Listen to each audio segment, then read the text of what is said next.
Literarum per a mi és una riuada que ha arribat per quedar-se i és molt bonic parlar de norma i no d'excepció.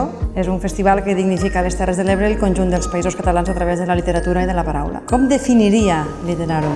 El maridatge entre literatura i arts escèniques. Em sembla molt bé perquè és una manera de fer arribar a la gent la literatura d'una manera agradable, divertida i potser, si només fessin literatura sola, dirien «ai, que avorrit». I a casa nostra ens agrada molt la lectura i assistir a actes culturals i esperem al Literarum per poder gaudir una miqueta dels espectacles que no venen tan sovint a Móra i que ara podem aprofitar per gaudir-ne, no? És fer arribar la literatura, que potser és una cosa molt íntima i molt personal, fer-la arribar de manera amena a tots els espectadors. Que a més aglutina tot l'àmbit de parla catalana, que està tan carent d'iniciatives i d'activitats com aquesta. En poc temps condenses moltíssimes experiències, molta informació, contactes i se t'obre un ventall de possibilitats que d'altra manera no podries tenir.